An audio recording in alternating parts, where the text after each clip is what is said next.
Hey everybody, welcome to the Magi Show. Alright, tonight should be another really exciting episode. We got a guest lined up to talk about megalithic sites.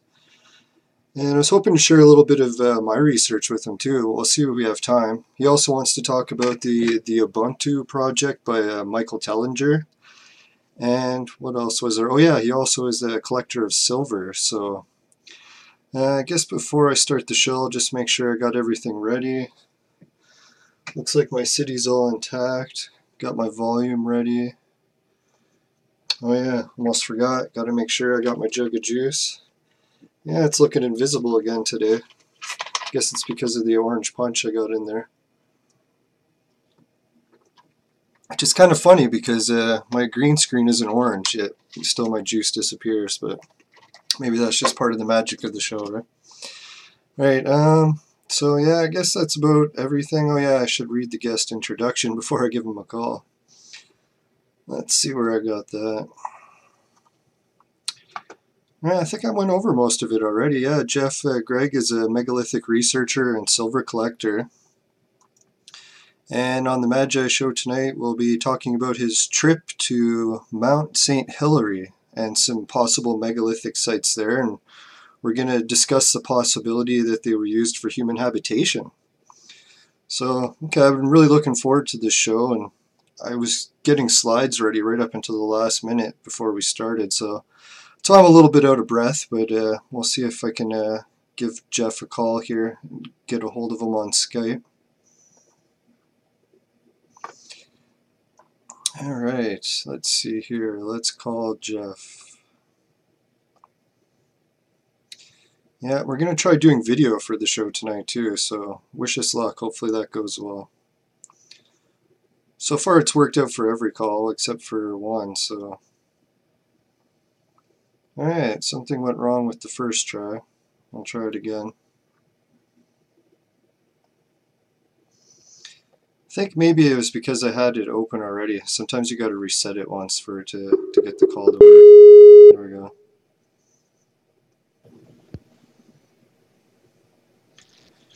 Oh, hey, Jeff. Hey, how are ya? Good. Welcome to the Magi Show.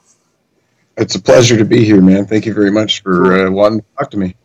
Cool. Yeah, I almost forgot to mention that you got a YouTube channel, too, that you share all your information on. What was that called again? The Silver Psyop, yeah. Oh, Silver Psyop, yeah. The picture from that's really wild, too. Did you make it yourself, or...? I kind of cut and pasted a few images. A little bit of a secret is the lightning was taken out of one of the shots from Darth Vader as he was being electrocuted by the Emperor. Oh, it's nice. actually it's a shot of his spinal cord. Well, that's cool. Yeah, I'm a big Star Wars fan. I haven't seen the new movies yet, but the original ones I must have seen like 10 times. Oh, yeah, I love them. Did you watch the new Star Wars or no? Yes, oh, definitely. I've watched all the new ones. My kids are into it, so nice. I got a good excuse to get right into it. Nice. Yeah, I'm just going to test out our show chat here. If anyone wants to ask any questions for me or Jeff as we go through the show, then you can just use the chat here. Alright, yeah, it looks like the chat's working. Alright, sick. I got that video ready of your trip there, and I put it in the queue for later in the show. I don't know if you want to look at it first, or maybe look at the slides first, or... Maybe let's check out the slides and... Yeah, work our way up to the video. Yeah, I was thinking that'd be cool, sure. So then we could take a little bit of a break as the video plays. Yeah, okay, sounds good. Oh yeah, I was going to ask too, it's like, did you want to do like a PG-13 version of the show with no swearing, or rated R where we can just swear away, or... I generally tend to let loose a little bit. I don't, okay. I'm not gonna crust it up like by no means, but, times when I'm talking about things that I'm passionate about, that, the odd F-bomb or, okay. I'll blurt some stuff out maybe, but... yeah, I was going to say, we can do whatever type of show you want, because I haven't had the greatest luck sharing my videos on Facebook. They keep getting banned all the time, so I figured might as well just go with it how it goes. If a guest really wants me to keep it PG or even G, I can, but if you want to do rated R shows, that's fine by me too. Yeah, I will see how it goes. I mean, people are pretty lenient. And most of the stuff that I listen to, people are dropping the odd F-bomb here and there, and it's more socially acceptable, yes, now. But yeah, we won't go much beyond swearing, that's for sure. No, definitely not. All right, so I guess I'll bring up your slides first, and maybe I'll just make it a little bit smaller of a video so we got more room for the slides. Perfect. Yeah, did you end up doing any shopping for today's, what is it, Black Friday? No, I do not participate in that type of madness. Yeah, me neither. It's like, even if I had the money to do it, I doubt I would. All right, yeah, so there's Jeff's picture there from the Silver Side. And I guess you're from Canada then too, right? Yes, correct. And actually the sunset there is in Southampton. That's where I was born. The sunset in the background of that picture, that's where it's from, which is like, it's such a beautiful place. So nice. Yeah, that's cool. Yeah. Right, so the first picture, I just sort of put them in order as the way that you sent them to me. So let me see. Yeah, that's fine. Actually, let's go with, there we go. Yeah, so this one looks like a few blocks that you found, almost like a wall or something, but I'm assuming it's on the ground. Correct, yeah. So this was on the ground, and I mean, it looks really, really good. Fortunately, unfortunately, this particular instance, I couldn't see the side of it. So I couldn't really get a feel for exactly what type of construction or if it was just cracks. I mean, there's a lot of stuff that looks a lot like this there. Yeah. I mean, so that either tells me the rock naturally cracks that way, or maybe it really was an ancient structure that was, so there'd be brickwork everywhere on this mountain. But yeah. No, I've been to a few sites all over Ontario and debated whether or not some of them are natural or man-made, because it's some cases a lot of right angles appear even in nature, so it's like, I don't know, but that one looks more man-made, I have to say, than any that I've seen before. It was pretty spectacular. When you go down to where your cursor was in the bottom right of that corner, you can kind of like that kind of cracks and goes along the side of a hill there. Wow. So I mean, there's a lot of weird stuff up on this hill, and it's a huge area. Oh yeah, I guess before we go too much further, maybe I should show people on Google Maps just exactly where this spot is, because I bet you a lot of people are wondering about it already. Yeah, and it's public spot. I mean, you pay, I think it was $7 a person to get in for the full 12-hour day. Nice. And you kind of have free reign. It's owned by, it's like everything else when there's something weird about, there's a university who owns it. And nothing ever gets studied, right? But wow. There's Megaliths.org also. She's got some other photos from someone else who was able to find what is clearly a rock wall, man-made, like almost the polygonal style masonry. They didn't source or say where it was or mark anything. Functionally, it was only a friend and I, and I mean, it's a vast area. We were lucky to do what we did in the weekend we were there. So yeah. Okay, so I guess whereabouts was it? I marked it on the map here. Yep. Right close there. Oh, that's Magog. Yeah, here it is. On there. Okay, so yeah, that's really not that far from Montreal then. Mm. Yeah, what does Google say from the directions? It might be 20 minutes outside. Yeah, no kidding, huh? Oh, I've got it set to walking, because that's usually what I do on my adventures, but... Alright, yeah, so yeah, 30 or 40 minute drive outside of Montreal, or I guess from downtown Montreal. Yeah. If anyone's wondering what it is, that's where exactly what all of these photos in the slides were taken there, or I guess just the first ones we're looking at. The ones that are from... Yeah. Alright, so, oh yeah, it's got it mentioned here that there's a university and it's a reserve, right? Correct. So the one side of it was projected peregrine falcon nesting grounds. Wow. And on the side of the mountain or the hill is a rare earth minerals mine. There's still minerals identified.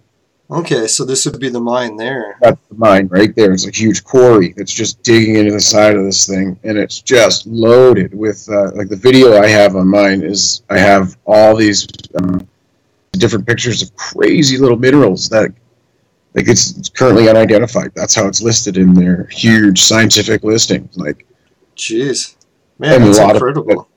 yeah, it's pretty weird. Like, it's you have all kinds of different phenomenon or occurrences recorded around it. Like the natives in the past, the legend was there was a demon in the hill.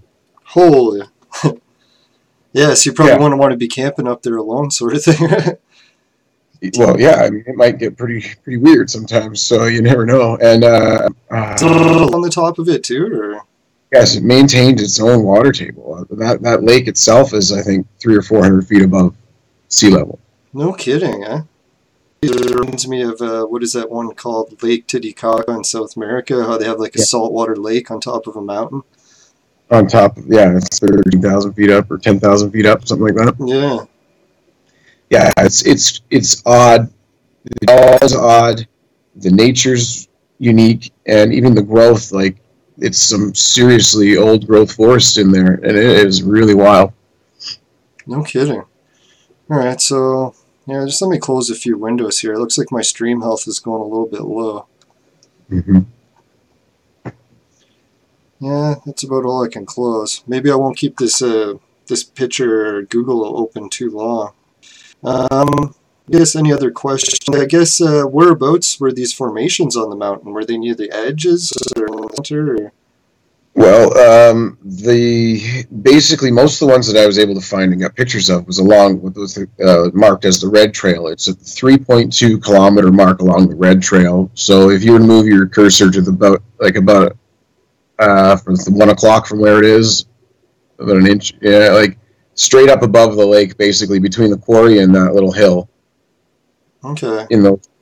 All along, that's where the path ran, and it was along, like I said, the red trail. So they're all marked. There's black trail, red trail, purple trail, blue trail. Yeah. And each one has a point. Every 0.1 kilometers is a sign.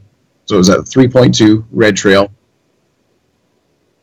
Jeez. And no, that was right where I saw those, like the stonework on the ground, as well as the other, the most interesting piece that I thought was there anyway. But. Wow.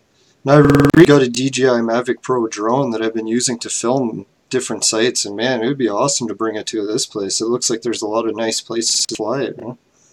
I purchased a smaller, cheaper drone to practice with that I got good with, but I just didn't have time to raise enough funds to bring a better one out there with me. But yeah, I totally would love that. No, I wish that I didn't buy it some days because I'm still trying to pay it off. And it's like, man, you lose that thing. It's like there goes your life savings. Well, at least for a year or two. Yeah. So it's like flying it off the edge of a cliff isn't very fun. All right, so I guess I'll close this up and get back to the next slide. But yeah, I'm glad that we took a look at it on the map there. It's really even amazing just looking at it from that. Yeah, okay. There's... All right, the next slide we got here shows looks like a squared off block with a chip out of the side of it. Yeah, basically that would be what I estimate to be about 6 or 7 pound brick-like. That one face in that corner, it looks really, really good. No kidding. Like I'll just try to almost polished finish, right? Like cool. Yeah, I always try to just explain the slides a little bit for anyone who's listening to an audio-only version of the show too. Yeah, so taking a look at this slide, it does look very man-made. It'd be hard to imagine that happening in nature. To be that flat on any side at all is... Yeah. With or without it. Yeah, it looks like a 90-degree cut, or angle on it too. It's really incredible. All right, so the next slide is another block, or is that the same one? Yeah, so that's the top shot from there. Oh, wow. Yeah, you can see that it's like almost like brick size too, huh? How it has how many corners? 4 there. It's almost a rectangle, exactly. And I mean, it's tough to see that ever in nature. Even when you see the 90 cracks in a big piece of granite, you don't have there's a full side of a rectangle there. Like, yeah. Like, has there been a lot of, like you mentioned the megaliths.org site?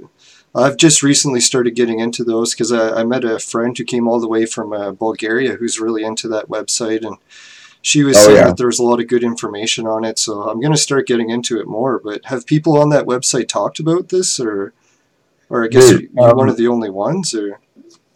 As far as I know, I'm the second person to try and publicize pictures or get pictures of it out there. Okay. The other person has their name on the website on the photos they took at megaliths.org. Yeah.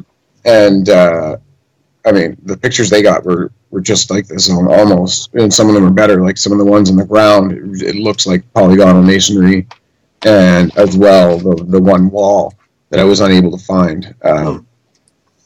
So do you have any theories already at this point as who would have built them? Like, I guess First Nations people, or maybe like the Phoenicians might have came over, sort of idea, or? Yeah, I mean, it's up in the air as far as I can. Like, it seems so. Everything seems so ancient in there, and for sort of come this much apart, that was so pristinely put together. When you see how long the other megaliths around the world lasted, you think for one to get this, I would say it'd have to be before any kind of modern human, anyway. Yeah. Now, if I was to guess the date on this, it's probably like right after the Ice Age type of age, right? Like maybe 10,000, 12,000 years old or so. It looks like the whole place was destroyed by a glacier for sure, something like that. Yeah.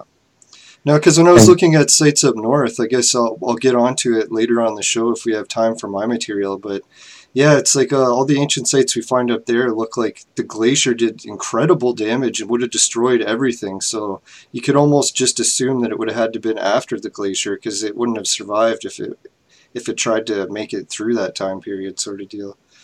Yeah, exactly. Yeah, it's crazy. Okay, so is this the map of the lake that's at the top then, or?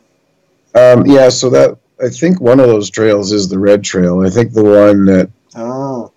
Actually, no, it's the one that goes closest to the lake. It's not highlighted, but the red trail turns to the right and does go right down close to the lake and then back up through the hills. Yeah, that's the one.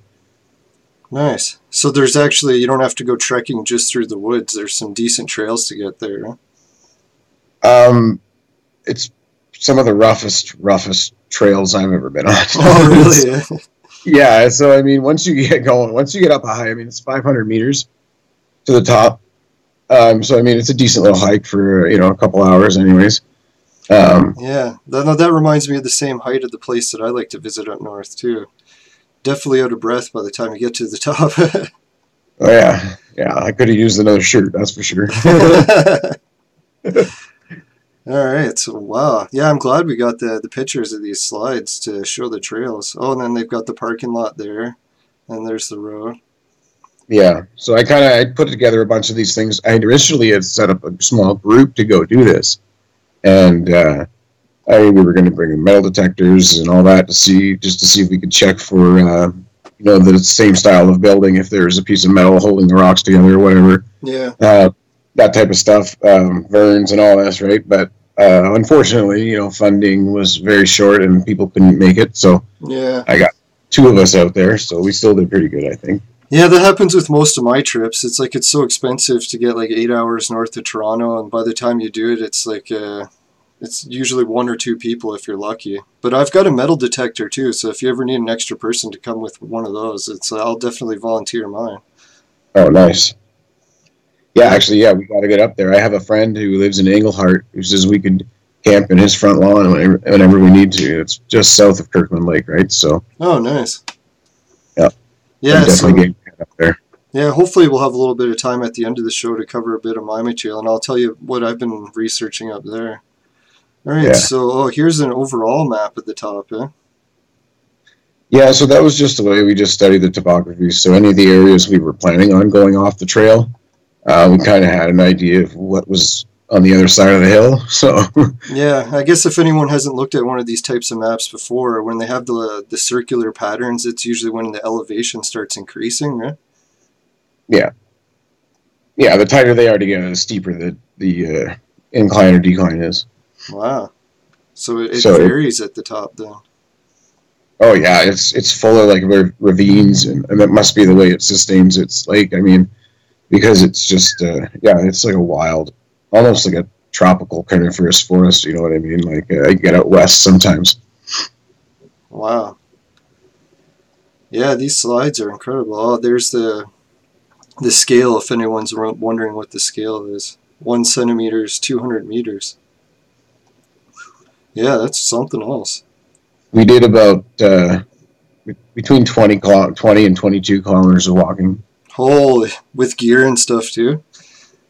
Yeah, we were pretty lightly packed. I mean, we had a backpack with a single burner and some beans and that kind of thing for lunch, right? But other than that, we were pretty light.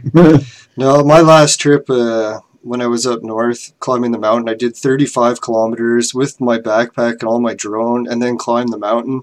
And then by the time I got back, I was like, what a mistake. I really shouldn't have walked that far, because the whole next week at work, I was in agony with my knee cramping up. It's like anything over 20 kilometers is pretty much the cutoff point, right? Yeah. If you want to get out of there in one piece. God. All right, so I guess we're going to look at a few slides from other places. Or before we do that, maybe we should watch your video, huh? Yeah, sure. So we can get a look at that, the one carving there.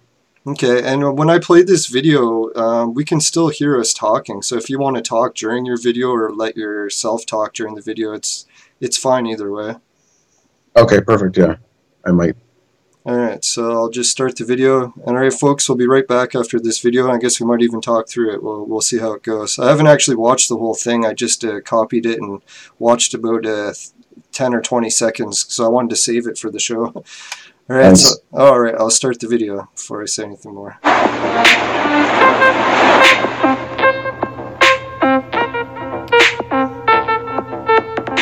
Welcome back, everybody. This is the quick little video I've put together. Yeah, so this is just trying to make it a bit entertaining. My buddy Pete. He's my big friend. The easier parts of the trail. He's 6'9", so I figured we had to get a couple heck of a hard climb. You can still. It's like the Giants are back. That's right. Yeah, that's why I brought him. So this is the best. This is what was the most interesting to me. In about 16. Because it clearly has shape, like a circular shape, with an intentional cross pattern in the middle. Oh yeah, yeah, I see that now. Or someone carved. First time I looked at it, I wasn't sure what exactly was about it. But yeah, so I mean that was what got me the most. Was that there's so many examples. It looks to be a carving. Very, very close 90s. Now some of them I took because they're pretty close to 90, but natural. But then there's the one that was pretty clearly does not look natural. But I mean, it's pretty cool. Yeah. And anyways, anybody who hasn't been there, I recommend going on down to Mount Saint Hilaire in Quebec, just east of Montreal. So and I went back to that because we found there's definitely it had me in awe. I sent that one around to a few people, writers and stuff around, investigators, and they're all pretty happy with it. And then at the end we saw white-tailed deer, like literally 30 feet off the path. That was cool. Nice. Yeah, it's cool to see animals. Last time I was coming down off the mountain, I seen a wild rabbit that I'd never seen before. Bright and open. It's something. We had such a feeling of There's peace definitely some more things to be on our way down. I think after such a laborious hike. Yeah. And then we saw this, this majestic little deer that had paid no attention to us, really. Going crazy. Yeah, that was the weird thing about the rabbit. It walked right past me like I wasn't even there. I was like, jeez. Yeah. Everything. It's like they know that, we had a different purpose to be there, right? Like we're not there to mess with them, so... Yeah, I like the intro that you do for your videos there. That's some pretty wild effects. Well, actually, I got that done by a guy who has a YouTube channel. It's John Optics. I gave him a couple of rounds of silver for him to put in his son's silver stack for his college savings and stuff like that. Nice. So that was all he wanted. Initially, he said it free, but I was like, I really was happy with what he did, so I wanted to give him something. So that's what we traded. Yeah, for my intro on my show, I just put together some slides from the museum that I was visiting in Toronto at the ROM. But nice. I'd definitely like to get some sort of animation like that made sometime. That's really cool. Yeah, I'll hook you up with his contact info because he's happy to help guys like us all the time. Oh, really? Nice. Yeah. Okay, so then the next slides we got, it looks like they're listed from the megaliths.org site. Yeah, I really just wanted, while I had some time here, it was just to talk about Sylvia Ivanova, the person who created the site. It's been a huge inspiration to me. Where is she from? The States, or? No, she is from Western Europe. Oh. No kidding, huh? Yeah, a lot of the research I do is in Bulgaria too, so... Yeah, that's why I was not surprised to hear your friend was already well attuned with her. But I was able to speak with her for about an hour. I did an interview on my channel as well with her. And she basically just groups it all up. And you see like the holes drilled in that. Yeah. And the shape of these things. And they're telling us like these things were done with copper tools and stone. Like, it's absolutely ridiculous. Like, yeah. All across the world, no matter where you are, whether you're on an island in the Pacific Ocean or, you know, like on the mountain in Peru. Yeah. The construction types are exactly the same almost every time. Yeah.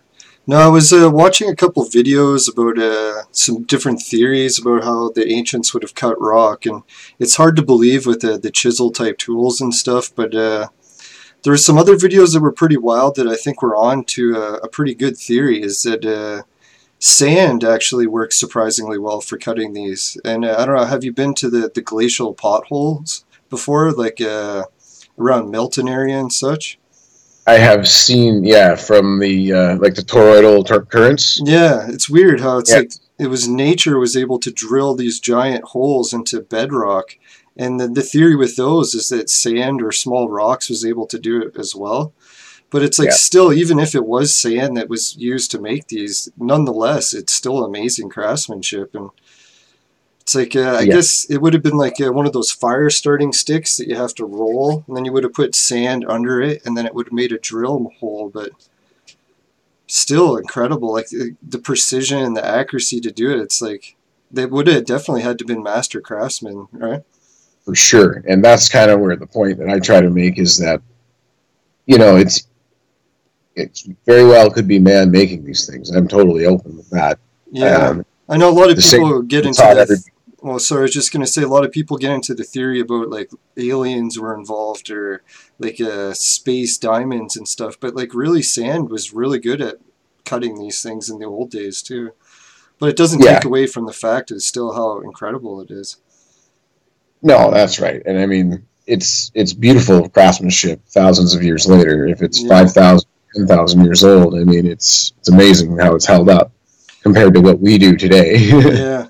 And it was weird too that the harder the rock surface, it seems the better that sand would be able to leave a really smooth polish to it. So I guess that's why sandpaper works so well even today, right? Well, I think I remember watching them when they're restoring the columns in of the Parthenon or the Pantheon in Greece, and they use sand and ball bearings under to actually get the marble to the finish. I guess that was how they used to do it. Yeah. Even then, but for me, I mean, you have these pristine cuts and holes drilled, and then you have all these thousands of years of crappier and crappier buildings on top of them all. It's like we went in reverse at some point, right? Yeah, happened, right? Like what happened? Something clearly happened, and maybe it was the Ice Age that just wiped everything out. Or again, I know if you've done a lot of Graham Hancock's readings, but the antediluvian. I follow all of his work. It sucks that he was having some really bad health problems right now, I guess, too. Huh? Yeah, for sure. But, you know, even today, if the sea level rose 10 feet, we're going to lose 90% of the Earth's population. Yeah. Just like then, 15,000 years ago, right? And you can even look at all the settlements along the old banks of the Euphrates River under the Persian Gulf, and they know that there's cities down there. Like, yeah, my brother, he's not really too much into these theories, but every once in a while he'll talk about, I guess the documentary he watched, how in the solar system there's some sort of pulse that happens every few thousand, or I guess millions of years, and it's capable of wiping out all life on a planet too. So it's like, who knows if it was a flood or some sort of galactic event that occurred, but definitely something happened to wipe out a certain level of technology that was far advanced to what we have even today in some cases. Yeah, most definitely. And to me, when that's what first gave me the credence to the Atlantis, or whatever Atlantis actually was, whatever it was interpreted as. That's what gives it more credit in my eyes, because of the way that the construction goes backwards in time almost. Like, yeah, no, that's the slides I put together for the end of the show if we got some time. It's like I've got a theory about Atlantis, and I guess we talked a little bit about it on the Facebook page, Leland Judson, but if anyone wants to check it out there, if we don't get time, but we'll see how the show goes. Yeah, how long did you have for the show tonight? Did you want to do an hour or two, or what were you thinking? Yeah, I could definitely do an hour for sure. All right, so I guess we'll get on to the next slide then. This one looks like some really massive blocks, and this is in South America, is it? Or? Yeah, these ones I believe are in Bolivia or Peru. They're either Ollantaytambo or there's what's the one that's right? Pumapunku. Yeah, Pumapunku, or yeah. But I just, like I said, I just grabbed a bunch because she's got them from all over the world, and she has. To me, that's the most impressive thing. The technology that did it is next, and only because it questions like the mainstream norm as to what human history really is. Right? I mean, it's telling us that they came across on a land bridge, and that's how North America was settled, and yet they're finding settlements in South America that existed thousands of years before that. So yeah, no, sometimes I wonder if we got the dating a little bit messed up when it comes to how old the sites in South America are, because we keep trying to say that they're not that old, but I'd be willing to guess they're even older than the ones in Egypt. For sure, 100%. And that's actually, they were digging somewhere in South America, and they've got, well, a couple of things, but one was the Egyptian obelisk that was found, and the two archaeologists, I guess they never spoke of it again after that until like 30 years later. And, you know, the bowl with the Sanskrit writing on it, or the cuneiform writing on the bowl, Bolivia. Yeah, I forget the name of that one, but I've got it in one of my slides somewhere. I think they found it in the bottom of one of those sacred cenotes, they call it. That's right, yeah. Giant pool. Yeah, so no business being there, even if yeah, it just doesn't make sense, right? Yeah, and then there's the Father Crespi collection, where there's that priest that kept collecting, like, Mesopotamian, like, artifacts that people would bring him. And then people tried to call into doubt his whole collection, because I guess a few of them turned out to be fakes. But just because one turned out to be a fake doesn't destroy the credibility of all of them, in my opinion. No, there are thousands of them. And usually it's often an attempt to discredit on purpose. Yeah. Because what academia stands to lose as these types of walls come down, right? And you almost can't. I can totally almost relate. And you know, if you put 50 years into belief in your blood, sweat, and tears into one thing, and then someone's going to question you, right? You're going to be offended right away. So yeah, no, it's hard to let go of theories that you've worked on for that long. I noticed it a bit when I read Zachariah Sitch's book collection. Guess I can just grab it in a sec and I'll show people. Yeah, like he wrote a massive book collection. And when you go through the whole thing, it's like the theories that he had in his first book and then the theories that he put in his last book, a lot of them are different. Like he updated his theories as he went. Yeah, he was always very open to that. It's a changing thing. It changes, right? He was very open to that. And people really attacked him as he was not able to continue his work and continue to evolve it. And I mean, obviously he knew he wasn't 100% right, but there's a lot of stuff that he did get right. Yeah, I know, and he had the guts to actually admit where he made mistakes. And a lot of people give him a hard time about that on the internet. They'll quote his first book and then say he was wrong about this and that. And it's like, well, if you're going to quote his first book about that, you should at least also mention his last book where he rebutted those or rebutted them. Yeah, and then it was neat, too. I picked up a copy of his niece's book. What's her name again? Janet Sitchin. And she ended up publishing a book about all of his never published before theories, like the outtakes from his book. Oh. Yeah, so there was quite a bit of stuff that he even left out, and it never made it to the publishing floor until she released that book. I talked to her a bit on Facebook, but I haven't got her to agree to come on the show. It'd be like a dream come true if she did.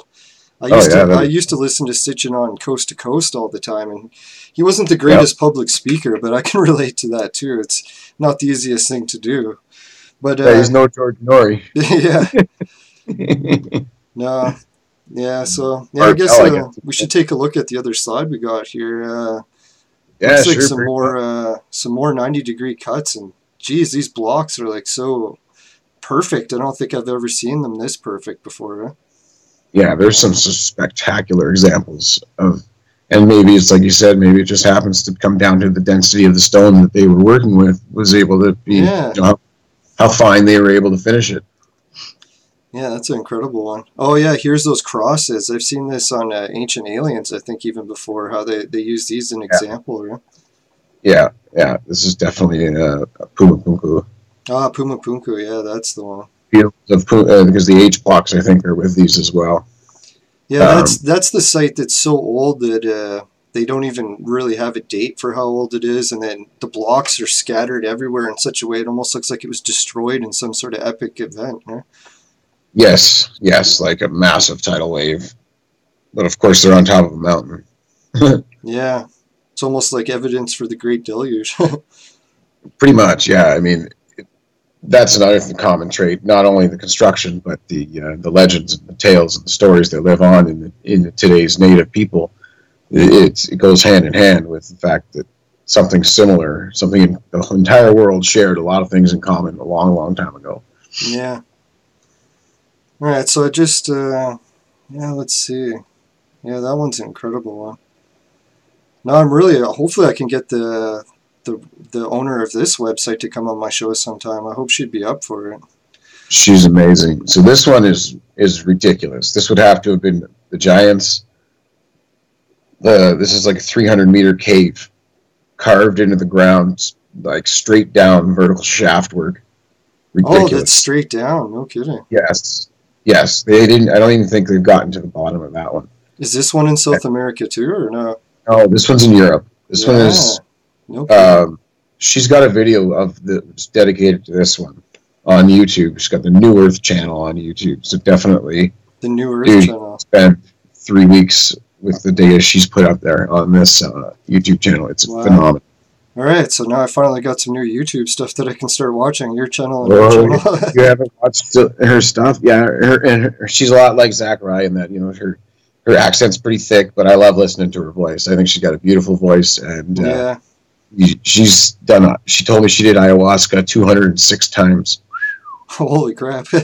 Said that she got her answer of who built the great beings. Who built the great stuff. She said that's what every time she went and did ayahuasca, she asked the gods the same question. No kidding.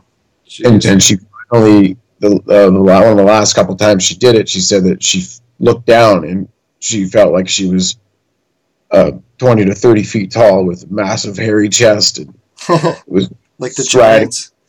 Yeah, like she's had some really weird experiences that she's just totally worth listening to, and definitely try and get in touch with her because I know she would really like to hear about what you're working on. Nice. All right, yeah, I'll definitely do that. No, the person who came over from Bulgaria that was helping me, I got her to come on to the radio station that I work with, 98.5, and we did an interview, but it's like all that period of time on the trip, I was so tired, I didn't get any sleep. And it was like that interview did not go well, and it hasn't even gotten aired, so really dropped the ball on that one, but maybe I can get this person to do an interview with me. That'd be nice. Yeah, she's a sweetheart and super, super smart. Nice. She does a lot of what you were even talking about. She thinks that the stretched our timeline the last 2,000 years. Oh, yeah. She's got a lot of really interesting stuff related to the Coptic Christians and the old record keeping and how dates and numbers were written down and how that has changed. Nice. She's brilliant. Brilliant. Yeah, it's amazing how many people from Europe are like really into this stuff, or maybe it's not a lot of people, but the ones that are incredible researchers. Well, the stuff they have all over. Yeah, there's the H blocks there. Yeah.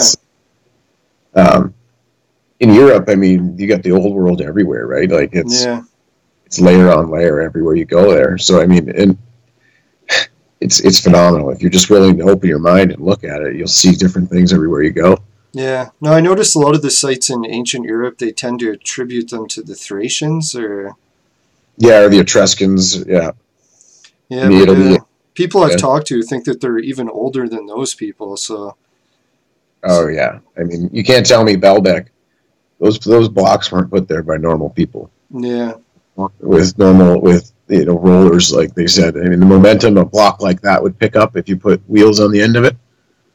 I mean, it's just, they're huge. 1,200 tons. Like, yeah, you don't have that can even remotely do that today.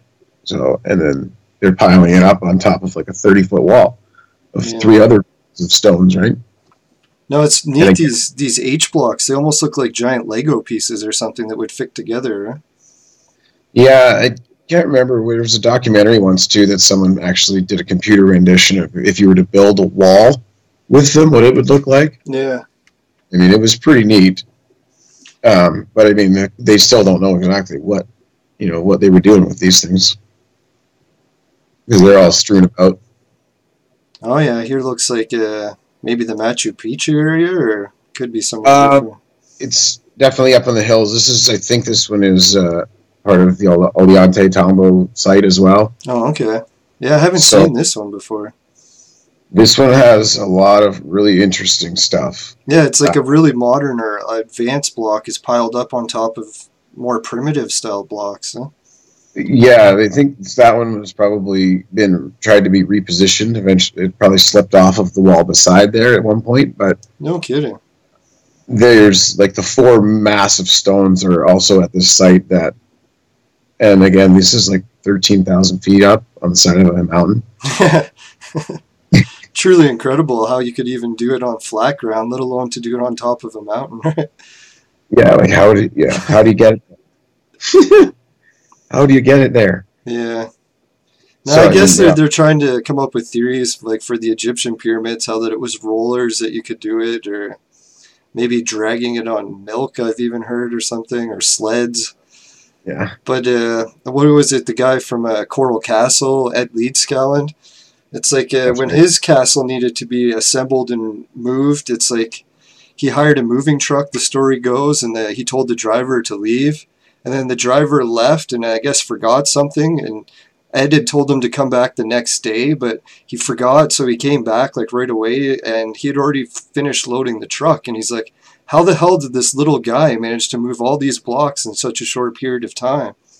Yeah. And the rumor goes that there was kids in the area who had snuck up to his property and tried to watch him work at night. And they got the impression that there was some sort of demonic activity going on. Like he could sense like if the kids were watching him or if they weren't, even when they weren't close enough for him to be able to tell. So it was like, I don't know, it makes you wonder. And he wrote a book called Magnetic Current too, right? Yeah, I think for me, I believe that the kids that were rumored to say that he was holding cones of some type. Yeah. And a lot of the theory that I've heard of was that he was using sound frequency to manipulate and levitate, which is we've proven. I shared a link on your Facebook there. Okay. To the video of it. You literally, there's sound tractor beam devices that can hold on a small level now.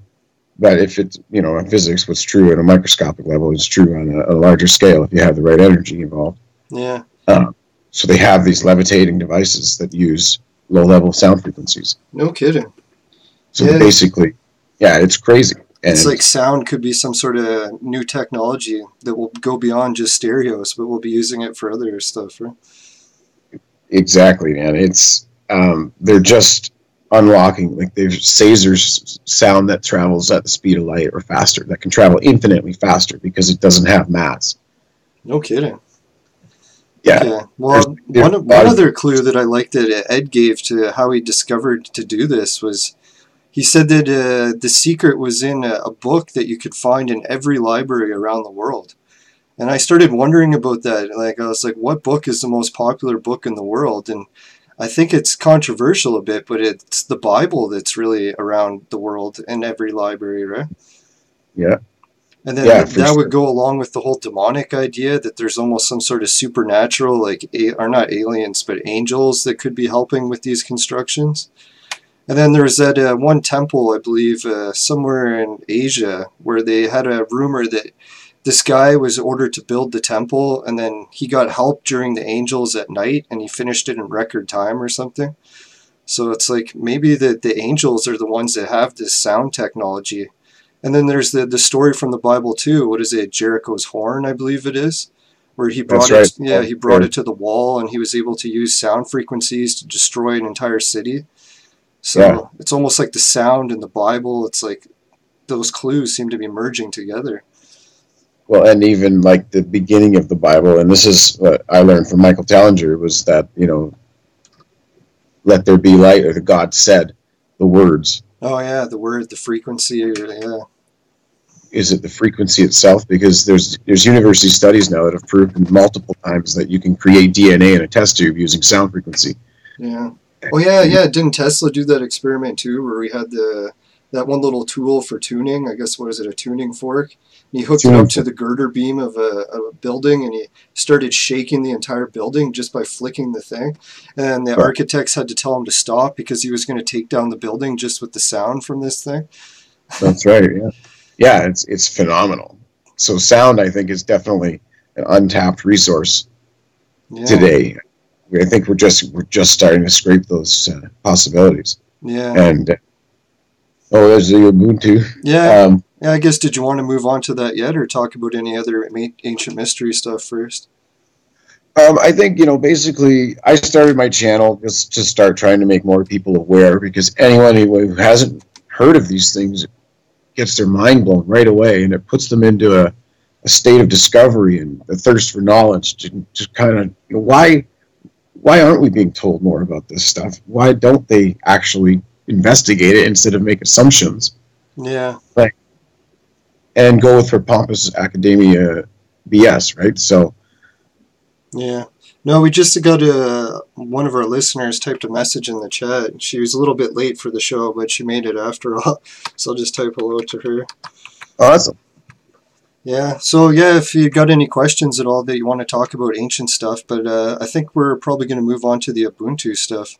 And it's neat that Michael Tellinger works a lot with the ancient research, and he does this project on the side sort of thing, I guess. Like, he's most famous for a discovery called, what is it, Adam's Calendar? It's like a Stonehenge that he found, and or was he the one that discovered it, or he just started researching it, I guess? He's the one. Johann Heiner was the pilot who discovered them initially. Oh, okay. And he took Michael out and showed him this thing, and that Michael was the first guy to really realize that this was an astrologically aligned megalith.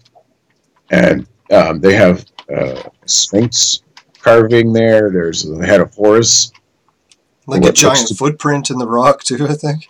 That was, I think, that's a different site, but it's close. And even that one is baffling geologists, because they all say this and that about what can and can't happen with granite, right? So so he's basically a very passionate guy. He's fought the central banks. They try to burn him on a mortgage in South Africa, or in Johannesburg.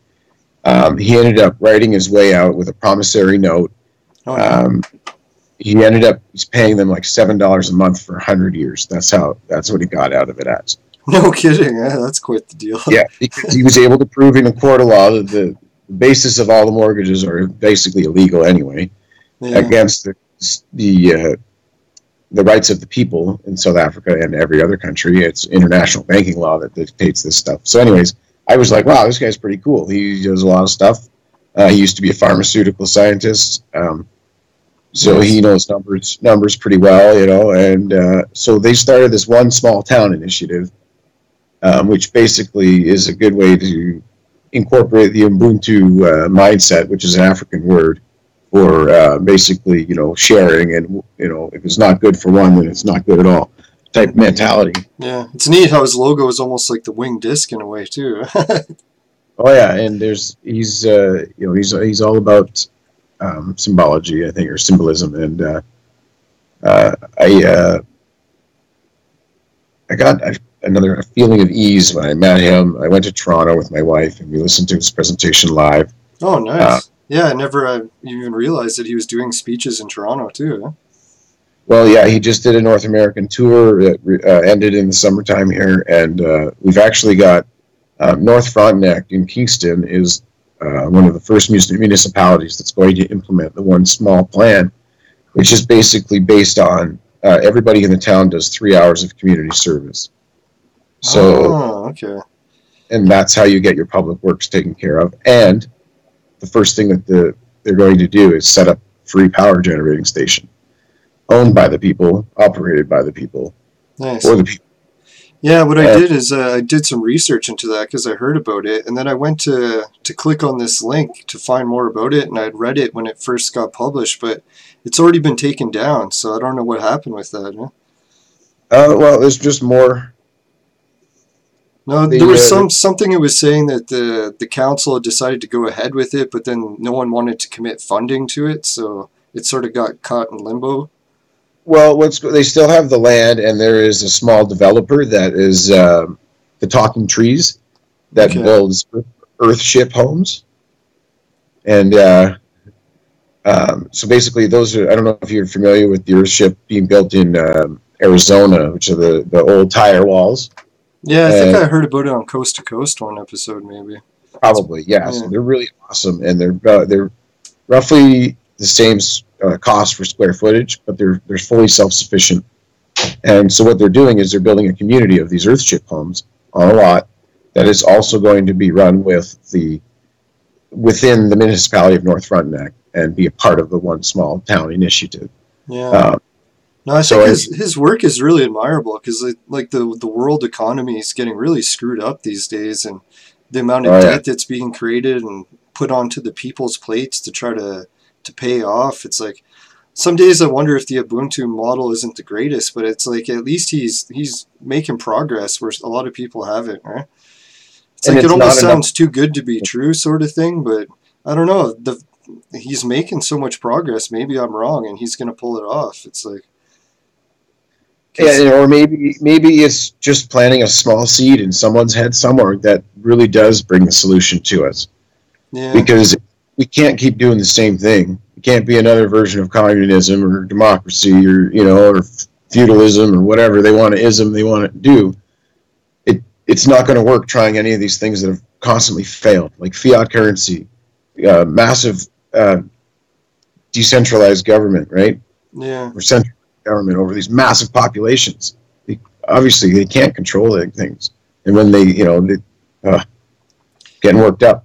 No, the home loans and everything. He's got here home loans at 0% interest. And it's like that's a real big one because there's so many people, especially in my generation or the generation after even, that it's getting almost near impossible to buy a house unless you're going to go in debt for your entire life, right? Unfortunately, my dad died a few years ago of cancer, but I got some inheritance. Had I not inherited money, I make good money. I work for Toyota. Nice. But still, with a family of four, I still wasn't going to be able to afford a home. Yeah. It was like a $20,000 down payment you need almost on some of these things. So, and it's weird because like my parents' generation, you were able to buy like a house, 3 bedrooms, 2 bathrooms for less than like a quarter of your yearly income. So it's like now it's like it's not even close to that, right? Oh, and that's because we've lost our purchasing power through inflation, right? Like over those years, you get 3% inflation for years, and that's 90%. No, I keep hearing like people are so happy about the minimum wage increase, but I wonder if that's not contributing to inflation really a lot too.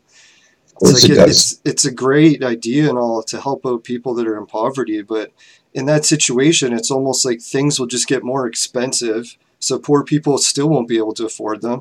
And anyone who was able to save money all of a sudden loses their buying power because their money won't be able to buy as much stuff as it used to. So it's almost like a lose-lose situation, even though people have the best intentions. Right?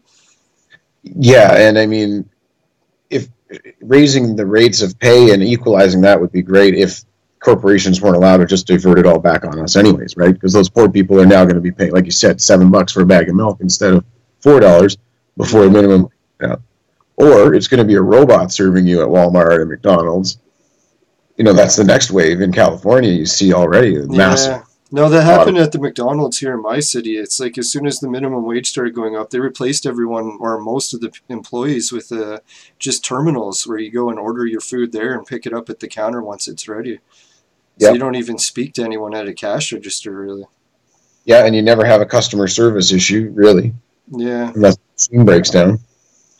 Yeah, and then it's a shame too. Like a lot of the factories in my city employed so much of our population, and then the unions fought for more and more, and it got to the point where the factories even had no choice, or they had to close down and move to Mexico just so that they could get some more affordable labor. Or call centers have started taking employees from India, anywhere that has a lower minimum wage.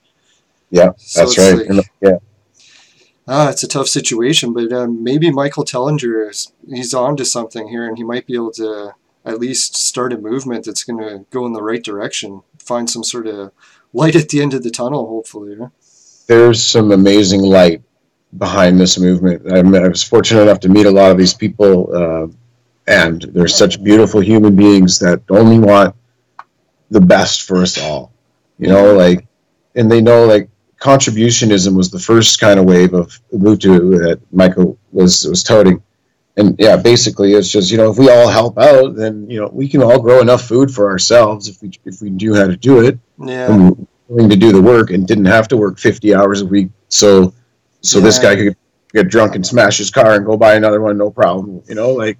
That was the only part of this theory that kind of had me worried a little bit, because I was like, I always think of the Halloween example, how people put out a bowl of candy and say, help yourself, but make sure you don't take too much, and then you come by and the bowl's empty within a few days or a few hours, I guess. So it only takes one person taking advantage of it to totally screw the system. But yeah, it's a really cool in concept. Like, if the world could get to a point where we would share equally and everyone would help.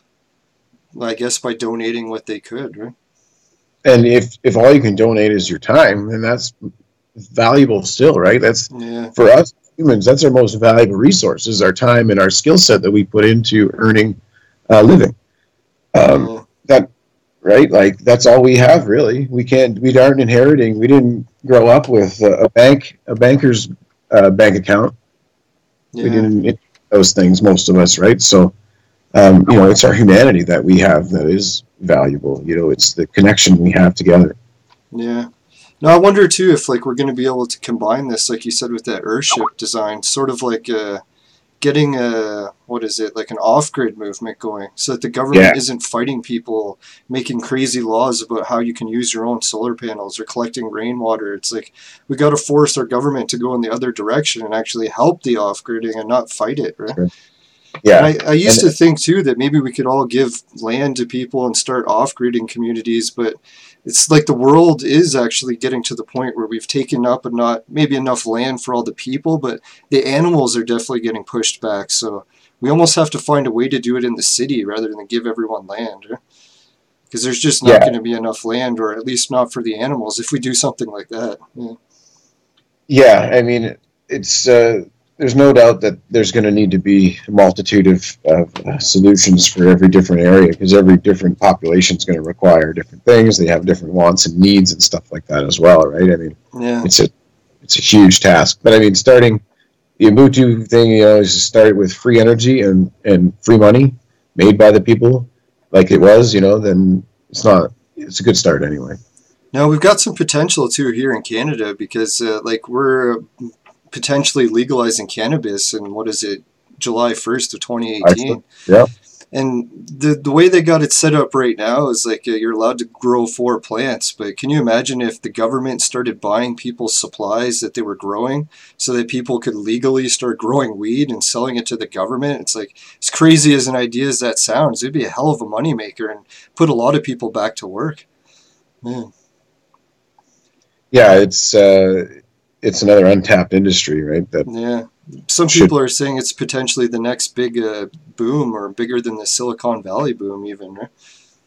I think for sure it will be. I'm not sure if I'm too keen on how the government wants to control it here, but... well, each province is apparently making different rules about it, and I guess some of them aren't even going to be allowed to grow it, or we'll see what happens. Do that, yeah.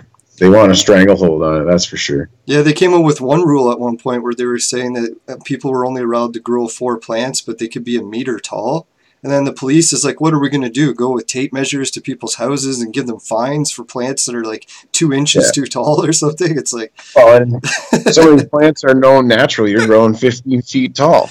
Yeah. So, I mean, and it's Yeah, it's stupid too. They're saying that they're only going to allow people to keep an ounce, and I'm like, who the hell is going to grow 4 plants and only harvest an ounce? Right? Like, it's like they should really offer to buy the weed back from the people and restock the dispensaries. Like, I hope that's the route they go. I don't know if anyone's going to fight for that, or we'll see how it goes in July. I think they're going to have to go a different route because right away they're going to see that people like me are not going to go there and pay $340 for an ounce of their bud when I can order it from BC in the mail for $150 for one. So yeah, there's all the battles with lawsuits with the dispensaries going on right now, and it's quite the situation. But yeah, maybe it's like we can take two problems and merge them together and have a solution. So that's usually what I try to do with things. Yeah, for sure. You have to be able to adapt and use every situation to kind of better yourself, right? Yeah. Yeah, and one of the cool things, I guess, is that you collect silver, and that's really wild in a way. It's like, it's almost the best way to hedge against inflation, right? That's pretty much the point of bullion and stacking, I guess, is that, something that is as refined as it can be, that requires no more processing, is as good as an asset as it is today as it 1,000 years ago. So yeah, basically how it would work is like if you tried to save cash value, and as inflation keeps going up, your cash is worth less and less. But if you have a whole hoard of silver, it's like no matter how much the inflation goes up, you can still trade your silver coin for a bag of milk, so to speak, or a bottle of booze, depending whatever you wanted. Yeah, for sure, whatever you need that day. And I mean, I started doing that too, is just because a result of kind of going through that inheritance money really quick that I got from my dad, and then I was like, okay, well, I need to find a way to protect my finances a lot better. Yeah. What's the best way to do it? Right away, you find out about gold and silver. Gold is a little bit too pricey. Silver had a couple things going for it, which still does, is that it's right near its cost of production. So it can't really go any lower. Yeah, if it goes any lower, then they're going to stop producing it, and we'll just close the mine. There was a really wealthy guy that used to tip me at my old job, and he always recommended silver. He used to give me a silver coin every now and then. So, cool. Yeah, so I figured that someone who was that wealthy probably knew what they were talking about when it came to money. Yeah, so I mean, as a monetary staple, it makes sense. And then also going forward, hopefully we're getting into some better technological times. And, everything that's electronic has silver in it. So the industrial need is only going to go up. Yeah. All right, so I guess I'll go on to a couple more of the silver slides. Those are just some nice close-up pictures, just so people can get a look. They're beautiful coins. I'm not a big fan of the Queen, but royalty's had some issues, I guess, over the years. Oh yeah, you got the collector bags and everything, but silver coins usually don't tarnish, do they? Or? Well, sometimes they can have a chemical reaction known as milk spotting. It just looks like a little bit of drip of milk, but literally it's just regular silver caused by the solvents used to clean it in the mints. There's nothing that they can do, so they say. Some mints are better quality than others, but yeah, if you have 999 silver or 925 even and better, it probably isn't going to tarnish. Yeah. And no, I have one. The rings I've got 1 ounce silver bar that he gave me as a tip once, and man, that thing looks like the same the day he gave it to me still. Yeah, it's it's pretty remarkable stuff. That's why it'll always have value going forward in the future. Nice.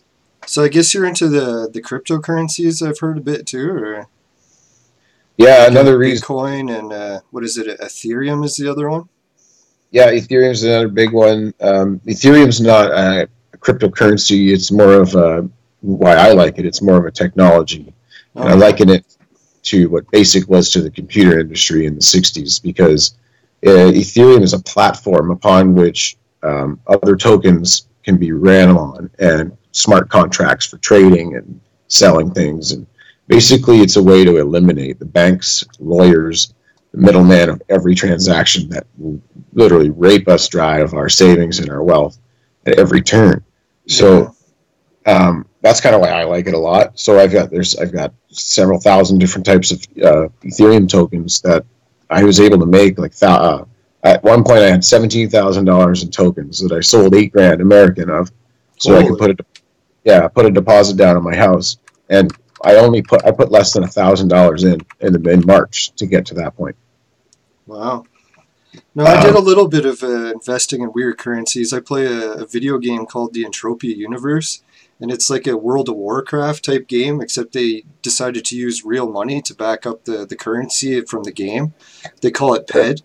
And it's like, I don't know, it's funny. I managed to make about 10 grand, not to brag about it or anything, but it's really tempting to get into these alternative currencies. Like people that are into Ethereum are bragging about, what, tripling their money or even 10 times or something? Or when I first looked at Ethereum in February, it was $16 American. Yeah. And it's just under 500 American. Holy crap. So, yeah, what does that work out, like 400 times or something? Yeah, it's close to that. Jesus. Yeah. And this is just getting started. Yeah, I get worried about it sometimes because it reminds me of the crash of, like, 2008 or whatever, how the stock market went down. Yeah, you can guarantee that 80% of these cryptocurrencies, there's like 300-400 of them right now or something like that, they're all going to come crashing down because most of them are bullshit. They don't have a use case. So before you buy them, that was like the one issue I had with it too, is a lot of websites or even like CBC were publishing how was like terrorists and government, or not government, but I guess the same thing, like criminal organizations have been using it for illegal purposes mainly. So it's like almost like a black market currency sort of thing. But yeah, Bitcoin, I think, had a little bit of issues with that too, where they went up in value and then they crashed, and even one of the CEOs committed suicide apparently about it. Or so it's like, it sounds like a great investment, but I just hope it's not like the next big crash, right? Well, it's probably going to benefit the most from the next big crash because we are definitely about to experience one of the greatest wealth transfers in the history of the human race. Yeah. When this petrodollar finally dies out, like you can see the Saudi-American relations are already going to hell. Yeah. As that goes, I mean, we're right on the verge of alternative technologies too. Like, as much as cannabis being legalized is cool, I bet you hemp is going to be legalized on the larger scale too. And if we can start replacing oil, like plastics made from oil with plastics made from hemp, that'll be a big one, because like plastic is a huge issue. Like everyone says they can stop driving cars, but who the hell is going to be able to stop using plastic, right?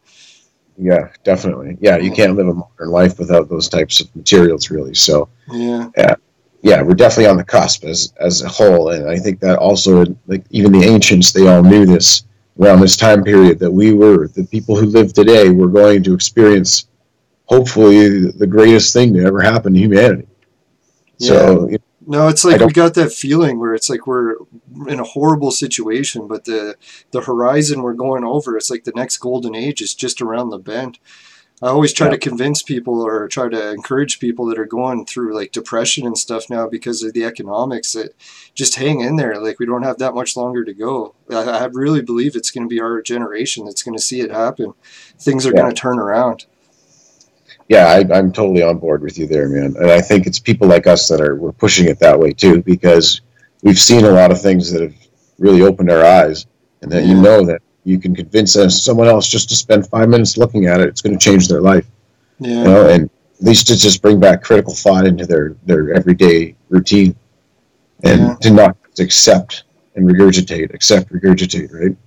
No, it's kind of neat how all these topics we talked about on the show today, like the ancient sites and then the ancient prophecies about the next golden age, are tying into what's happening with the economy and these Ubuntu movements and the currencies. And it's like it's funny how everything's connected. I think, what was it, Da Vinci was saying that once you get the bigger picture, you start seeing how everything connects. Yeah, it's totally the way it is, man. I mean, and as soon, I don't know, I'm sure you've probably noticed too, the people that you've reached out, or that reach out to you when you start doing these things, you know, those people change your life a little bit every time, right? Like they all have something big to offer you in the end. And it's remarkable. Like, I didn't start making this money until I started making these mind changes as well. I believe the universe, or whatever powers there are out there, will reward kindness and love. And if you lead with those things, then I believe, you'll get it back in tenfold. Yeah, change begins with yourself, usually, as the saying goes, or whatever. That's right. Expectations of the world, or you can't have any expectations really outside of yourself. Yeah.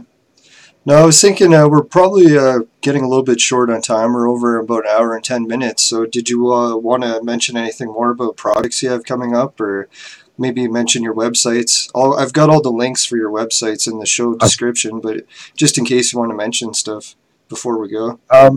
Yeah, I mean, if anybody wants to head over to jeffsfinance.com, leave a comment or let me know what you think. I haven't been spending a lot of time over there updating it lately.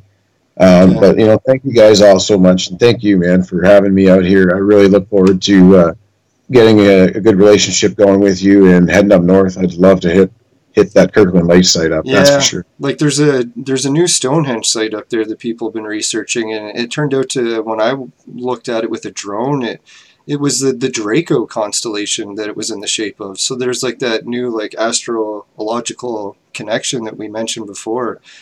And Yeah. it was originally a university professor that was doing the blogs on it, so it's not like just me, a janitor, talking about it. It's like it's actually someone with the books and every like the educational background. So I'm keeping my fingers crossed that when the blog's finished, it's going to become a popular site. Like the professor did his blog, but it really didn't take off, and I was surprised.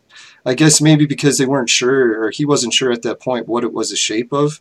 People thought maybe it was a medicine wheel, but it was destroyed over time. But no, I think it's still intact because it turned out to be 14 boulders and in the shape of Draco. So it was hard it was hard to tell without the drone because so much trees grew in and blocked it. So yeah, so maybe next time you're on the show we can go over a little bit of my research on that, because well, I guess we'll wrap up the show now. And yeah, and thanks a million for coming on. I really appreciate it. It's like I learned a lot every time. Like you said, when I do these shows, it really changes you. It makes you more optimistic about the future to see what other people are working on. Yeah, I know. Like-minded people, man. We need more of us. That's for sure. All right, thanks a lot. And yeah, you got it. Hopefully, yeah.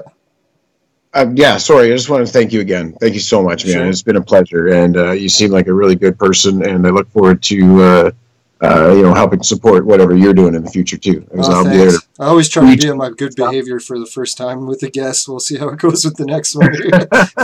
Well, yeah, no, hey man, great, but yeah, feel free to. I'm happy to get critical with you if we need to too, right? Like, yeah, like a lot of my theories about the ancient sites up north are pretty controversial, so it's like I usually try not to talk about it too much until I at least get a few episodes done, because I don't want people to stop watching the channel right off the bat. No, that's good. That's good though. The open mind, right? You got to be able to think of things that no one else has thought of. Otherwise, we're never going to find the answers. Yeah. All right. Yeah, I appreciate that, and have a good night and good weekend. All right, take care. Yeah, bye-bye. All right, everybody. That was Jeff Craig that came on the show, and we were talking about megalithic sites, cryptocurrencies, the Ubuntu movement. I think it was a pretty wild show. Hope everyone liked it and can help share it. I've been having some issues with Facebook and sharing my videos, so if anyone's able to just share it a couple times, it's probably going to be more than I'm able to share it. Started up a Twitter account too, Leland Judson at Twitter.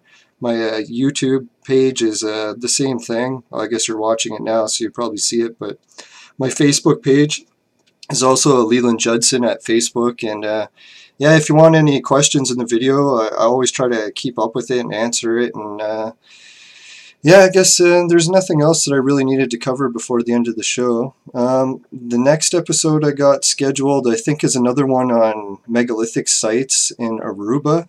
Unless I get another guest booked in the meantime, but I'm pretty sure that'll be the next show.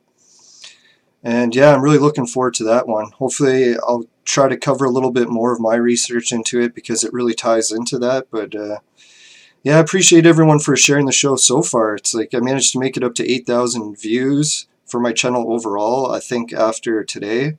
So I'm going to be able to, well, it just unlocks a whole bunch of features that you can use in YouTube.